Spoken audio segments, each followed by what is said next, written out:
Sir నమస్కారం sir. నమస్తే. Sir 'సంధ్య' theatre ఘటన విషయంలో ఇటు 'రష్మిక మందన' గారి పైన కూడా సోషల్ మీడియాలో ఒక ట్రోలింగ్ జరుగుతుంది సార్. ఎందుకు అనంటే ఆ రోజు థియేటర్‌కి వెళ్ళినప్పుడు 'రష్మిక' గారు కూడా ఉన్నారక్కడ. ఇష్యూ జరిగిన తర్వాత తను ఏమాత్రం ఆ ఘటనకు సంబంధించి ట్వీట్ చేయడం గాని, లేకుంటే ఇప్పుడు సినిమా వాళ్ళు ఎవరైతే ఉన్నారో నిన్న 2,00,00,000 వాళ్ళిచ్చారు. ఇంకొంతమంది వాళ్ళ ఇండివిడ్యువల్‌గా కూడా వెళ్లి పరామర్శించి మనీ ఇవ్వడం చూస్తున్నాం. మరి 'రష్మి' గారు ఆ సినిమాలో ఒక పార్ట్ ఆ థియేటర్‌కి వెళ్లారు. కనీసం ఈ ఇష్యూ పైన స్పందించడం గానివి, లేకుంటే వాళ్ళ ఫ్యామిలీకి కొంత అమౌంట్ ఇవ్వడం గాని ఇదేమీ చేయలేదని చెప్పేసి ఆమెను విమర్శించడం సోషల్ మీడియాలో చూస్తున్నాం సార్. మరి దీని పట్ల మీ ఒపీనియన్ మీరు ఏ విధంగా చూస్తారు? అంటే స్పందించాలి అనే ఇదేం కాదు. ఓకే. కంపల్షన్ ఏం లేదక్కడ. హ్మ్. కాకపోతే ఎవరి స్పందన వారిది. ఇప్పుడు 'అల్లు అర్జున్' కూడా మొదట ఆయన ఒక 25,00,000 ఇద్దాము అని అనుకున్నాడు. తర్వాత అది 1,00,00,000కెళ్ళింది ఇప్పుడు. హ్మ్. మధ్యలో జరిగినటువంటి వివాదం.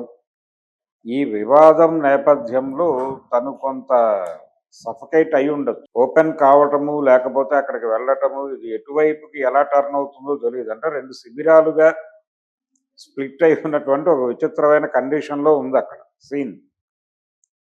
ఇప్పుడు ఆవిడ వెళ్ళిపోయి నేరుగా అక్కడికెళ్ళి చూసి, పరామర్శించి బయటకొచ్చి స్పందించాలి ఎలాగో. హ్మ్. మీడియా ముందుకి అక్కడ కాపలా ఉంది. ఓకే. ఆ కాపలా గేటు దగ్గరికొచ్చి మాట్లాడాల్సి ఉంటుంది. అక్కడ ఏం మాట్లాడినా ఏదో ఒక వైపుకి ఇబ్బంది కలిగేటువంటి సందర్భం అది. అందుకని మొత్తం అందరూ ఏ దిశగా ప్రయాణిస్తున్నారో ఆ దిశగా వెళ్ళటం సేఫ్ అని అనుకుని ఉంటుంది ఆవిడ. హ్మ్. అనుకుని పర్టికులర్‌గా యూనిట్‌కి సంబంధించి. సినిమా యూనిట్ మీదే గొడవ ఉంది ఇప్పుడు అక్కడ. ఆ ప్రోగ్రామ్ డిజైన్ చేసిన వాళ్ళ మీద విమర్శలున్నాయి. అసలు ఇదంతా ప్రమోషనల్ ఈవెంట్‌గా చేస్తున్నారు అనేటువంటి విమర్శ ఉంది. హీరో మీద స్ట్రెయిట్ అవే విమర్శలున్నాయి. కేస్ బుక్ అయ్యి ఉంది. హీరోయిన్‌ని కూడా కేసులో ఇన్వాల్వ్ చేయాలనేటువంటి ఒక డిమాండ్ ఉంది. అవును. ఇంత ఇంత గందరగోళం మధ్య తను అక్కడికి వెళ్ళటం అనేది లేనిపోని వివాదాన్ని భుజానేసుకోవటం అవుతుంది అనే ఉద్దేశంతో ఆవిడ కొంత హైడ్ అయి ఉండొచ్చు తప్ప, సంఘటన పట్ల సింపతి లేకపోవడమో, లేకపోతే మరొకటో అయి ఉండదు. నిజానికి సుకుమార్ కూడా అక్కడికి వెళ్ళటానికి ధైర్యం చేయలే. హ్మ్. ఆయన తన వైఫ్‌ని పంపించాడు. ఆవిడ వెళ్ళి చూసొచ్చారు పరిస్థితి. తర్వాత నిర్మాతలు ముందుకొచ్చిన తర్వాత యూనిట్ మొత్తం ఇస్తున్నారు అనుకున్నప్పుడు మాత్రమే ఆయన ఈ 50,00,000 ప్రకటన చేశాడు. అది కూడా తను నేరుగా చేయలే. వాళ్ళతో చెప్పించాడు. యూనిట్‌తోనూ, అరవింద్‌తోనూ చెప్పించాడు ఆయన. కాబట్టి తను కూడా నేరుగా వెళ్ళలేదు, పరామర్శించలేదు. ఓకే. ఈవెన్ అల్లు అర్జున్ కూడా వెళ్ళలేదు. వెళ్ళకపోవడానికి తన రీజన్ తను చెప్తున్నాడు కానీ అది కరెక్ట్ కాదు. ఓకే. అల్లు అర్జున్ గొడవే అక్కడ. ఈఎంఐ గొడవ ఏం లేదు. రష్మిక సోలోగా వితౌట్ హీరో రష్మిక ఒక్కతే వెళ్ళుంటే అక్కడ ఆ ప్రమాదం సంభవించి ఉండకపోవచ్చు. హ్మ్. ఇక్కడ ఏంటంటే ఒక రకమైనటువంటి అభిమాన సముద్ర ప్రదర్శన, ఆయన ఆర్మీ పవర్ ప్రపంచానికి చాటేటువంటి కార్యక్రమం ఉంది ఈ ప్రమాదం వెనకాల. ఆ ప్రమాదం సంభవించడానికి అది కారణం. ఆవిడ ఒక్కతే పెడితే ఏం జరిగేది కాదు. హ్మ్. కాబట్టి అందుకని ఆవిడ అవాయిడ్ చేసి ఉంటారు ఇది. రేపు యూనిట్ అందరూ ఇస్తున్నప్పుడు ఆవిడ కూడా రేపు ఎల్లుండో మాట్లాడుతుంది. ఇప్పుడు ఒక ట్రాక్ ఏర్పడుతుంది కదా, ఈ డిస్కషన్స్ గవర్నమెంట్‌తో ముగిసిన తర్వాత. హ్మ్. వివాదం కొలిక్కొచ్చిన తర్వాత ఆవిడ అప్పుడు ఓపెన్‌గా తన అభిప్రాయం చెప్పడానికి ఒక అవకాశం దొరుకుతుంది. ఓకే. దొరికినప్పుడు ఆ సింపతి, తన సింపతి టువర్డ్స్ ద ఇన్సిడెంట్ వ్యక్తం చేస్తూనే ఆవిడకి చనిపోయినటువంటి రేవతి గారికి నివాళులు అర్పిస్తూ తన వైపు నుంచి కూడా ఒక 50,00,000 ప్రకటిస్తారేమో చూద్దాం. హ్మ్. స్పందన ఉంటుంది డెఫినెట్‌గా. ఈ పాటికి ఈ ట్రోల్స్, ఈ గొడవంతా ఆవిడ దృష్టికి వెళ్తుంది కదా. హ్మ్. సో మనం అవాయిడ్ చేసినా కానీ జనాలు ఏదో పద్ధతిలో ఇరికించే ప్రయత్నం చేస్తున్నారు కాబట్టి హ్మ్. మనం కూడా దాని పట్ల మనకు కూడా సింపతి ఉంది అనే విషయం ప్రపంచానికి నాటేలాగా తెలియజేయాలి అనేటువంటి మూడ్‌లోకి వస్తారు. హ్మ్. వచ్చి ఏదో ఒకటి చేస్తారు. వాళ్ళ పీఆర్ టీమ్ ఉంటుంది కదా ఇక్కడ. అవును. వాళ్ళ పర్సనల్ పీఆర్ నెట్వర్క్ ఉంటుంది. వాళ్ళు ఎలాగో ఈ పాటికి ఈ కమ్యూనికేషన్ చేస్తారు. హ్మ్. చేసిన తర్వాత ఆవిడ తనదైన పద్ధతిలో ఒక స్పందన, అది కూడా ఈ డిస్కషన్స్ అయిపోయిన తర్వాత. ఉమ్, ఇప్పుడు ఈ రోజున సీఎం గారితో మాట్లాడి బయటకు వచ్చిన తర్వాత అవుట్కమ్ పాజిటివ్గా ఉంటుందా నెగిటివ్గా ఉంటుందో కూడా తెలియదు. ఉమ్, ఇదంతా ఈ వివాదం కొలిక్కి వచ్చేసిన తర్వాత మాట్లాడటం అనేది ఒక రకంగా రక్షణకి సంబంధించిన వ్యవహారం. ఉమ్, వీళ్ళతోనూ వివాదం పెట్టుకునే పరిస్థితి కాదు వాళ్ళది, వాళ్ళతోనూ వివాదం పెట్టుకునేటువంటి పరిస్థితి కాదు. అవును. ఇప్పుడు చాలామంది చిరంజీవి గారు ఎందుకు ఓపెన్గా మాట్లాడలేదు అంటారు, పవన్ కళ్యాణ్ ఎందుకు ఓపెన్గా మాట్లాడలేదు, వాళ్ళు ఎందుకు మాట్లాడలేదు, వీళ్ళు ఎందుకు మాట్లాడారు. ఇక్కడ ఇన్సిడెంట్ అలాంటిది.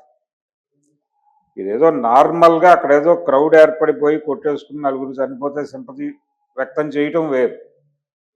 ఇక్కడ ఆ సంఘటన నివాళులు అర్పిస్తూ ఆ సంఘటనకు దారితీసిన పరిస్థితుల గురించి కూడా మాట్లాడాల్సి వస్తుంది. ఓకే. మాట్లాడాల్సి వస్తే అల్లు అర్జున్ని టార్గెట్ చేయాల్సి వస్తుంది. అవును. అది కెరియర్ పరమైన ఇబ్బంది ఆవిడికి, ఉమ్, వీళ్ళకేమో ఫ్యామిలీ పరమైన ఇబ్బంది. ఓకే. అందుకని వాళ్ళు మాట్లాడరు, ఇండస్ట్రీ నుంచి ఎవరు మాట్లాడలేదు. ఉమ్, ఏ ఒక్కరూ కూడా ఆ రోజున అల్లు అర్జున్ని పరామర్శించిన వాళ్ళు కూడా ఏ ఒక్కరూ ఇన్సిడెంట్ గురించి మాట్లాడిన ఇది వెళ్ళాల.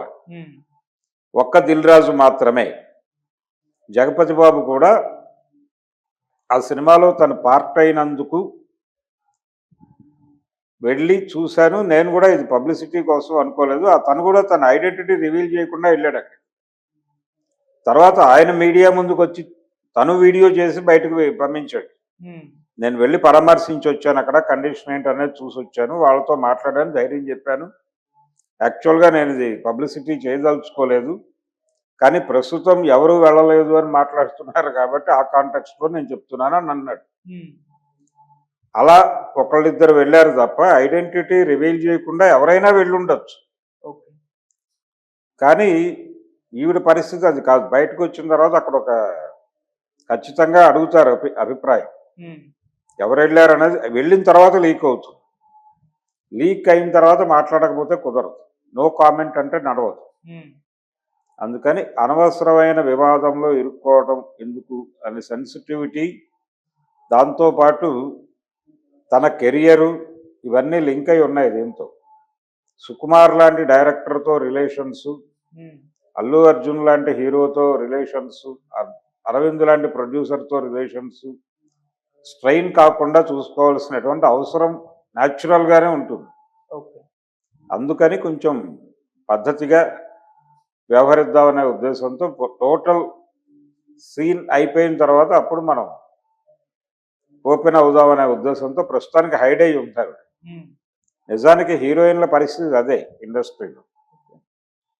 ఎవరైనా నోరు తెరిస్తే ఫలానా హీరో మీద అని చెప్పి రాసేస్తారు.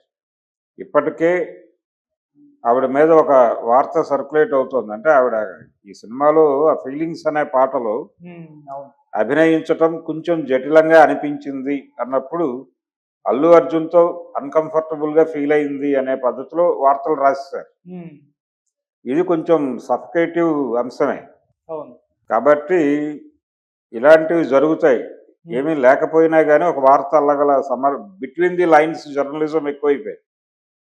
ఈ బిట్వీన్ ది లైన్స్ జర్నలిజంకి భయపడిపోయి ఆవిడ దాక్కుని ఉండొచ్చు అనేది నా పర్సనల్ ఒపీనియన్. మామూలుగా ఇటువంటి ట్రోలింగ్స్ గురైనప్పుడు నెటిజన్స్ కి వీళ్ళు హీరోయిన్లు అప్పుడప్పుడు కౌంటర్లు వేస్తూ సమాధానం చెప్తూ ఉంటారు సార్. ఇప్పుడు మరి రష్మిక గారు వీటిపైన లేదు, ఇక్కడ ఒక సెన్సిటివ్ ఇష్యూ లింక్ అయి ఉంది దీనిలో. పార్ట్ 2 గురించి మాట్లాడటము అనగా ఉమ్, అల్లు అర్జున్ గురించి, అల్లు అర్జున్ ఎదుర్కొంటున్న ప్రాబ్లమ్స్ గురించి ఉమ్, కూడా మాట్లాడాలి. Okay. Towards Allu Arjun sympathy ప్రకటిస్తే ఇన్సిడెంట్ పట్ల సింపతి లేనట్టుగా ప్రపంచం మాట్లాడుతుంది. ఉమ్, ఒక మహిళ చనిపోయినా తనకి హీరోయే ముఖ్యమా అని దాడి చేయటం మొదలైతే అది మరీ దరిద్రంగా ఉంటుంది. ఓకే. అందుకని అలాంటి సిచ్యువేషన్ కొని తెచ్చుకోవటం ఎందుకనే సైలెన్స్ మెయింటైన్ చేస్తున్నారు వీళ్ళందరూ. Okay sir. ఇన్ టోటల్ ఉమ్, ఆ రోజు ఆయన ఇంటికి వచ్చి పరామర్శించిన వాళ్ళందరూ ఎందుకు మాట్లాడలేదు బయట? ఇప్పుడు ఆయన నిర్మాతలు కూడా వచ్చారు కదా, ఇప్పుడు అలవైకుంఠపురం ప్రొడ్యూసర్లు వాళ్ళు వచ్చారుగా పరామర్శకి. అవును. మరి వాళ్ళందరూ బయటకు వచ్చి ఎందుకు మాట్లాడలేదు? మైకులు పెట్టి అక్కడ జనరల్గా జరిగే ప్రొసీజర్ కదా అది, ఉమ్, ఎందుకు అవాయిడ్ చేశారు? ఆ ఫ్యామిలీకి తమ సింపతి ఉండటం మాత్రమే కావాలి. నాగబాబు ప్రతిదానికి స్పందించేటువంటి సోషల్ మీడియా వేదికగా మాత్రమే కాదు, తనకంటూ ఒక యూట్యూబ్ ఛానల్ ఉంది, ఆయన మాట్లాడతాడు. ఈ విషయం మీద ఎందుకు మాట్లాడలేదు ఆయన అంటే, దీనిలో రకరకాల ఇబ్బందులు ఉన్నాయి. అందుకని ఒళ్ళు దగ్గర పెట్టుకుని నాలుక చేత్తో పట్టుకుని వ్యవహరించారు అందరూ. ఓకే. ఆవిడ వ్యవహరించడంలో వీళ్ళే అలా ఉన్నప్పుడు ఆవిడ ఇంకా సెన్సిటివ్ పరిస్థితి. ఉమ్. కూరలో కరివేపాకు లాంటి వాళ్ళు తెలుగు సినిమాల్లో హీరోయిన్. అందుకని ఏదో వచ్చామా వెళ్ళామా ఆ డిమాండ్ని బట్టి, అంటే ఒక డిమాండ్ ఉంటేనే తమ దగ్గరకు వస్తారు. వచ్చినప్పుడు ఆ డిమాండ్ మేరకు వసూలు చేసుకుని వాళ్ళు చెప్పింది అభినయించి వెళ్ళిపోవటం మాత్రమే వాళ్ళు చేస్తారు. ఓకే. ఏ ఇష్యూలోనూ ఇన్వాల్వ్ అయితే దాని తాలూకా పరిణామాలు చాలా ఇబ్బందికరంగా తయారవుతాయి. ఉమ్. చాలామంది హీరోయిన్స్ అది ఫేస్ చేశారు ఓకే. గతంలో, సాయి పల్లవితో సహా. ఉమ్. అందుకని హీరోయిన్లు వాళ్ళ స్పేస్ ఏమిటో వాళ్ళకి తెలుసు. ఓకే. వాళ్ళ స్పేస్కి ఉన్నటువంటి ఆ కంజెస్టెడ్నెస్ వల్లనే వాళ్ళు మాట్లాడట్లేదు. Okay sir. Thank you so much. Thank you.